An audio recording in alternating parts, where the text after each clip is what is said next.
অটল বিশ্বাস থাকতে হবে, অটল বিশ্বাস। সর্বপ্রথম নিজের উপরে বিশ্বাস, গুরুর প্রতি বিশ্বাস, ঈশ্বরের প্রতি বিশ্বাস।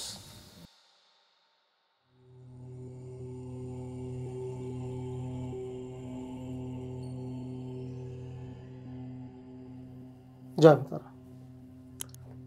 সাধন ভোজন বা আত্মোন্নতির জন্য সর্বপ্রথম যে বিষয়টি দরকার সেটি কি জানো? সেটি হচ্ছে প্রথম পরিবেশ। দেখো, বর্তমান যত দিন এগিয়ে যাচ্ছে ধীরে ধীরে ধীরে ধীরে জনসংখ্যার বৃদ্ধি ঘটছে, নির্জন স্থান পাওয়া খুব মুশকিল হয়ে যাচ্ছে। শ্মশান বলতে যে বিষয়টা ছিল আগে, ফাঁকা জঙ্গল, এই পরিবেশগুলো ছিল, শিয়াল কুকুরের আনাগোনা ছিল, এখন আর সেগুলি নেই, নিশ্চিহ্ন হয়ে পড়েছে। কারণ প্রত্যেকটা জায়গাতেই এখন দেখা যাচ্ছে যে ইলেকট্রিক চুল্লি বসে যাচ্ছে, সেই পরিবেশ থাকছে না। কিন্তু দ্বিতীয় কথা হলো যে নদীর ধারে, সেটাও বর্তমানে পরিবেশটি নেই, গাছপালা হারিয়ে যাচ্ছে, নদীর জল শুকিয়ে যাচ্ছে, জলের স্তর কমে যাচ্ছে, নদী সেরকমভাবে নিজের ধারায় বইতে পারছে না, তাই না? নিজের গতিতে। ভালো করে চিন্তা করে দেখবে বিষয়গুলিকে।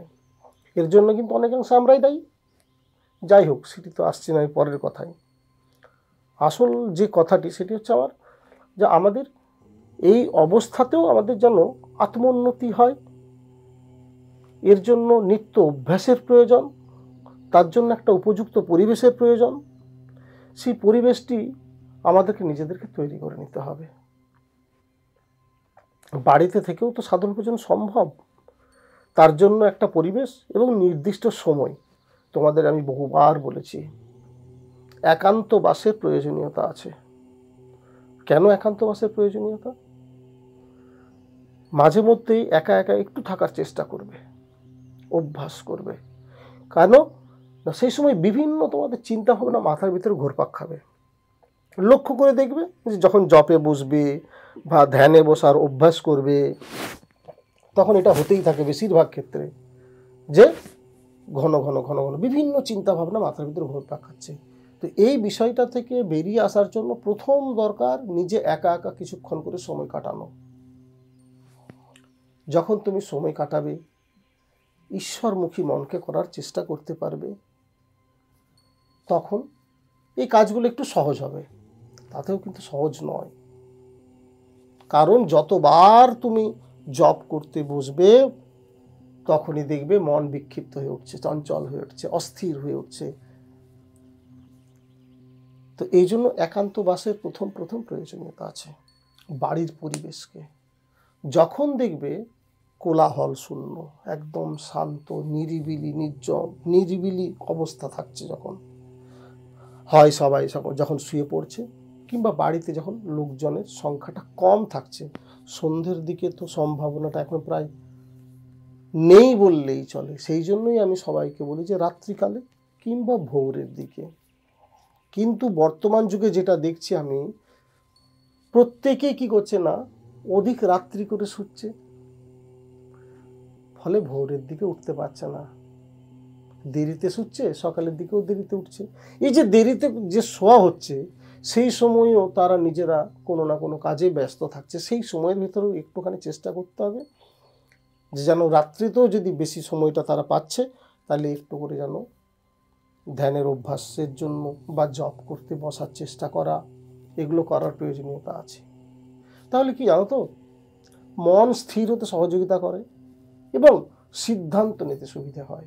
বিশ্বাস করো, মন বিক্ষিপ্ত চঞ্চল হয়ে থাকে, মনকে স্থির অবস্থায় আনার যে কৌশলটা, এইটাই সেটা সবথেকে বড় কৌশল হচ্ছে জপ এবং ধ্যানের অভ্যাস করা।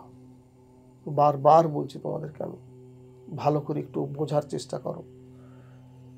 অতিরিক্ত কাজের চাপ তোমাদের, কারণ সত্যি কথা বলতে কি, এখন যেন 24 ঘন্টাটাও মানুষের কাছে অনেক কম সময়। কেন কম সময়? ওই যে বললাম, সকালের দিকে উঠতে দেরি হয়ে যাওয়া, তোমরা সকাল সকাল উঠে দেখবে যে কতটা এক্সট্রা টাইম পাচ্ছ, সেটা কিন্তু সম্ভব নয়। আর যারা কাজের মানুষ তারা তো সকাল থেকে রাত পর্যন্ত পরিশ্রম করেই চলেছে, কারণ আর্থিক সচ্ছলতার প্রয়োজনীয়তা আছে। কারণ যেরকমভাবে দৈনিক জিনিসপত্রের মূল্য বৃদ্ধি ঘটছে বা এই হচ্ছে, কাজের চাপের জন্য তাদের অর্থ উপার্জনের চিন্তাভাবনা করার জন্য মাথাতে বিভিন্ন রকম চাপ থাকছে। বাড়ির একটা সংসারের চিন্তাভাবনা, সন্তানাদের চিন্তাভাবনা, নিজেরা কিভাবে নিজেদেরকে পরিচালনা করবে তার চিন্তাভাবনাতে বিভিন্ন রকমভাবে তোমাদেরকে একদম গ্রাস করে নিচ্ছে। বিশ্বাস করো, এর সব থেকে বড় ওষুধ, একদম ওষুধ, এটাকে আমি একদম বড় ওষুধ বলে মনে করি, সেটা হচ্ছে জপের অভ্যাস। যতক্ষণ করে পারবে একটু করে বসার চেষ্টা করো। যত বেশি করে নাম জপ করবে তত বেশি করে তোমাদের স্থির হতে সুবিধে হবে। দেখো, ঈশ্বরের প্রতি বিশ্বাসটা সব থেকে বড় জিনিস। আমরা জানো কি করি, আজকে এই মন্দিরটাতে যাচ্ছি, কালকে ওই মন্দিরে যাচ্ছি, পরশুদিন আরেকটা মন্দিরে যাচ্ছি, কোথায় গেলে পরে মনের বাসনা পূর্ণ হবে। আজকে অমুক জ্যোতিষের কাছে যাচ্ছি, কালকে তমুক জ্যোতিষের কাছে যাচ্ছি, বিভিন্ন রকমভাবে আমরা বিভ্রান্ত হয়ে যাচ্ছি। চিন্তা করে দেখো, তারপরে বলা হচ্ছে যে না, আমরা প্রতারিত হচ্ছি। বাস্তবে কিন্তু এরকম কোনো কিছু নেই, কারণ আমরা নিজেরা স্থির হতে পারছি না, সিদ্ধান্ত নিতে পারছি না করব কি, কারণ আমাদের নিজেদের প্রতি বিশ্বাস নেই। বিশ্বাসটা একান্ত প্রয়োজন। ঈশ্বর আছে, ঈশ্বরের প্রতি বিশ্বাসটা রাখো। কোথাও যাবার ছোটার দরকার নেই। তোমার বাড়িতে যে দেব দেবী আছেন তাতেই তোমার ভিতরে তুমি খোঁজার চেষ্টা করো। মনকে একাগ্র যতক্ষণ না করা যাবে ততক্ষণ কিন্তু এগুলো হবে না, সম্ভব নয়। অটল বিশ্বাস থাকতে হবে, অটল বিশ্বাস। সর্বপ্রথম নিজের উপরে বিশ্বাস, গুরুর প্রতি বিশ্বাস, ঈশ্বরের প্রতি বিশ্বাস। এই তিনটির যদি মিশ্রণ না হয় কোনো কাজে তোমরা উন্নতি করতে পারবে না। বারবার বলছি, জপের জন্য চেষ্টা করো। যতক্ষণ করে বসে জপ করবে তাহলে কি হবে, তোমাদেরকে বসতে সহযোগিতা করবে। আমি তোমাদেরকে আগেও বলেছি, শ্বাস প্রশ্বাসকে লক্ষ্য রাখার চেষ্টা করো। ধীরে ধীরে শ্বাস নাও, ধীরে ধীরে শ্বাস ছাড়ো, দেখবে তাহলেও তোমাদের একাগ্র হতে সহযোগিতা করবে। যতক্ষণ পর্যন্ত নিজেরা সঠিকভাবে শৃঙ্খলাপরায়ণ না হবে এবং যতক্ষণ পর্যন্ত কর্তব্যপরায়ণ না হতে পারবে ততদিন পর্যন্ত উন্নতি হবে না। কারণ অলসতা তোমাদেরকে গ্রাস করছে। এইটা করছি, এটা করব, কাল থেকে আমি করবই, এটা তোমাদের আরও বেশি করে কাল হয়ে দাঁড়িয়ে যাচ্ছে। করতে হবে তা আজকেই, এখনই করতে হবে। কারণ এতদিন পর্যন্ত তোমাদের কাজগুলি তোমরাই কিন্তু করে এসেছো। তোমাদের কাজগুলি অন্য কেউ কিন্তু করেনি। তোমরা সেখানে সাকসেস হয়েছো, কিন্তু পরবর্তীকালেও তোমরা পারবে। বারবার বলি তোমাদেরকে আমি, তুমি পারবে, তুমি পারবে, তুমি পারবে। নিজের প্রতি বিশ্বাসটা রাখো। একটু জপ করার চেষ্টা করো। নিত্য 108 বার জপ তো করবেই করবে। যদি পারো 1008 বার করেও জপ করার চেষ্টা করো। যত তুমি বেশিক্ষণ বসে থাকবে পরবর্তীকালে ওই জপ করার জন্য যে বসছো এটাই তোমাকে ধ্যানে বসতে সহযোগিতা করবে। আর ধ্যানের জন্য, একাগ্র চিত্তের জন্য তোমাদেরকে তো আমি বলেছি, নিজ ইষ্ট দেবী বা ইষ্ট দেবতাকে তোমরা চরণ থেকে মুখমণ্ডল পর্যন্ত চিন্তা করে চোখ বন্ধ করে লুপ্ত প্রায় নয়ন বা কুটস্থতে নিয়ে আসার চেষ্টা করো। দেখো উন্নতি হচ্ছে কিনা, ধ্যান হচ্ছে কিনা, তাহলেই বুঝতে পারবে। এর আবার অনেক পদ্ধতি আছে। তোমরা নিজ নিজ গুরুর সান্নিধ্যে যাও, তার সামনে বসে আলোচনা করো, তিনি তো কৃপা করবেনই, তাই না?